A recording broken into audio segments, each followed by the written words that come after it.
the Justice, Legal and Parliamentary Affairs Minister Ziyambi has been roasted nevagari venyika yeZimbabwe.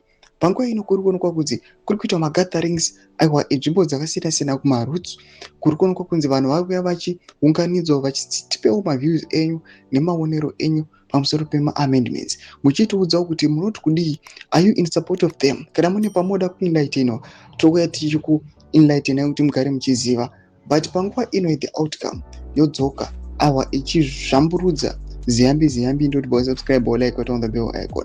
Then a man posted this video ramuri kuona kana this man arutaura achiti Ziyambi you are unelectable. You are Minister of Justice by appointment ya ED. This is why you are trying so hard kumbonyikidza our constitution to continue in office usina kuvoterwa. You were rejected by the people in 3 primaries. Akadzokurodzwa kuZANU-PF. Audiwi Ziyambi. Uye hatisi kuda 2030. Miswa minister asina kuvoterwa no to 2030. Toma developments patasvika vanhu varinyatso kuti Ziyambi dewa wakanga wakavhoterwa nevanhu waita zvido zvevanhu. But panguva ino pari kuonekwa kunzi he was appointed asina kuiswa nevanhu.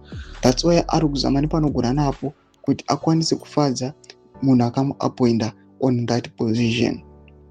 Though patasvika apa muri Zimbabwe tiona kuti aiwa vanhu panguva ino havasitomboda zvisina basa.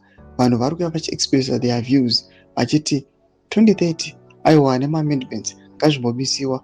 Though the main reason yatiri kuona kuti zvigananda zviri kuzama by all means kuavoid a referendum just because they know kuti aiwa havabudiriri and the people havasi kutomboda zvisina basa, they will lose. Moves avo ari kuzama kuita aiwa anomisiwa. Enda comment section medu zafungura enyu mari kudii pamusoro pechiriko ichi. Subscribe or like, chit on the bell icon.